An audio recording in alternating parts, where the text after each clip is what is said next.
Good morning student. आज हम Hindi part 10 वर्षा जल संचय पढ़ेंगे। वर्षा जल संचय, संचय का अर्थ है जल को इकट्ठा करना, क्योंकि अब दुनिया में पीने योग्य पानी बहुत कम रह गया है। यदि हम इस पानी का उपयोग इकट्ठा कर नहीं करेंगे तो एक समय ऐसा आएगा कि हमें अपनी प्यास बुझाने के लिए पानी भी नहीं मिलेगा। इसलिए हमें वर्षा के पानी का संचय करना चाहिए, जिससे मुसीबत में उपयोग में लाया जा सके। बरसात का पानी भी बेकार न जाए और हमारे उपयोग में भी आ सके। वर्षा जल संचय, जल संकट एक विकट समस्या बनता जा रहा है। विकट का मतलब होता है विशाल या भयंकर समस्या बन चुकी है। गत कुछ वर्षों में एकत्रित किए गए पूरे विश्व के 100 आंकड़ों से भी ज़्यादा लोगों को पीने का स्वच्छ पानी उपलब्ध नहीं है। उपलब्ध का मतलब प्राप्त नहीं है कि खारा पानी हमारे बहुत है, लेकिन पीने योग्य पानी नहीं है। दिनों दिन बढ़ती ही जा रही ये समस्या दिनों दिन बढ़ती ही जा रही है, चाहे कृषि क्षेत्र हो या औद्योगिक क्षेत्र या घरेलू उपयोग में लेने वाली पानी।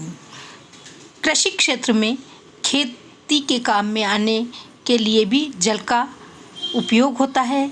औद्योगिक क्षेत्र में भी कोई भी वस्तु बनाने के लिए पानी की उपयोगिता आवश्यक होती है, या घरेलू कार्य के लिए भी पानी की आवश्यकता होती है।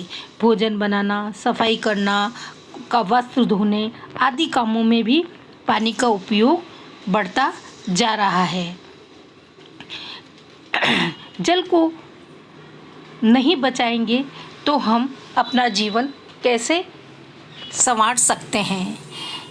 जल की खपत भी बढ़ रही। प्राकृतिक संसाधन व साधनों शोध करने वाले अमेरिकी संस्था वर्ल्ड रिसोर्स इंस्टीट्यूट के नवीनतम आंकड़ों के अनुसार विश्व के 37 देश इस भारी विपत्ति में हैं कि जहां पीने योग्य पानी नहीं है। वह उस समस्या से जूझ रहे हैं। जूझना मतलब तकलीफ उठा रहे हैं। जल का एक चक्र है कि पहले बारिश होती है, वही पानी भाप बनकर उड़ता है, फिर बादल बनता है और फिर बरस पड़ता है। लेकिन यह अधिकांश पानी बहकर निकल जाता है। यह चक्र चलता रहता है, लेकिन इस पानी को हम इकट्ठा नहीं कर पाते हैं। जो पानी बह जाता है वो नदियों में या नालियों में बहकर व्यर्थ चला जाता है। इसलिए हमें जल को बचाना चाहिए, उसका संचय करना चाहिए। जल के बिना जीवन संभव नहीं है। सभी प्राणियों और सारे वनस्पति जगत के लिए आवश्यक है। इसलिए कहा गया है जल ही जीवन है, कि हमारे जीवन के लिए और वनस्पति जीवन के लिए भी जल की आवश्यकता होती है। इसलिए हमें जल को बचाना चाहिए।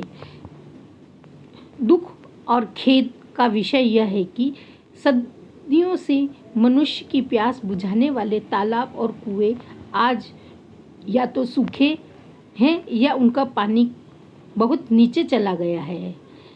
अनेक कारणों से नदियों का पानी भी दूषित हो गया है, क्योंकि कई जगह कल कारखाने बनने के कारण वहाँ का प्रदूषित पानी नदियों में आकर मिल जाता है, जिससे वह पानी पीने योग्य नहीं बचता। वर्षा के रूप में मिलने वाला जल भी नियमित व निश्चित मात्रा में उपलब्ध नहीं होता। बारिश भी निश्चित अवस्था में नहीं होती, कभी होती कभी नहीं होती है। भूमिगत जल निकालने के लिए अधिक मात्रा में नलकूप लगाने से पृथ्वी का जल स्तर भी चला जाता है, नीचे चला जाता है। भूमिगत कि भूमि के अंदर खुदाई करके नलकूप आदि लगाए जाते हैं, जिससे पृथ्वी के अंदर की जल की मात्रा कम हो जाती है और उस कम होने के कारण कुएं तालाबों का स्तर भी नीचे चला जाता है। पृथ्वी के गर्भ से अधिक जल निकालने का परिणाम यह हुआ कि महाराष्ट्र के तालगांव तालके के लगभग 2000 कुएं सूख गए हैं कि हर जगह नलकूप खुदने के कारण सभी आसपास के 2000 कुएं सूख चुके हैं।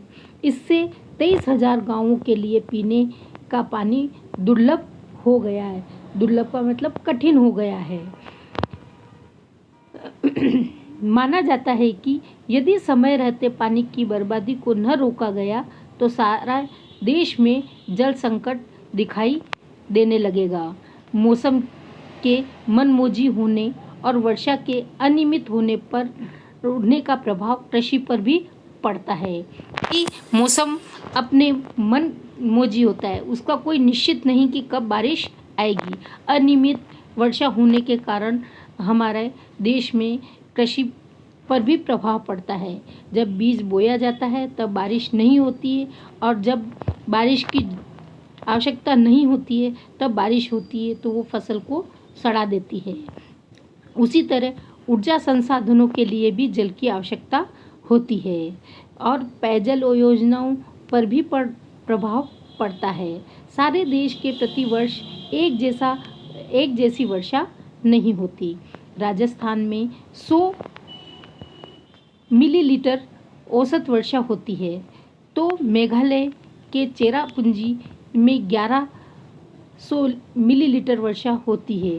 विश्व का सर्वाधिक वर्षा का रिकॉर्ड मेघालय के मौसिनराम में है, जहां इससे भी अधिक वर्षा होती है। यद्यपि हमारे देश में पर्याप्त वर्षा होती है, परंतु वर्षा का अधिकांश जल नदी नालों में बह जाता है। बढ़ते जल संकट को देखकर विशेषज्ञों ने वर्षा जल के संचय की ओर ध्यान देना शुरू किया और इसके लिए रेन वाटर हार्वेस्टिंग नाम से वर्षा जल संचय योजना बनाई। इस सारे देश में लागू करने पर जोर दिया गया।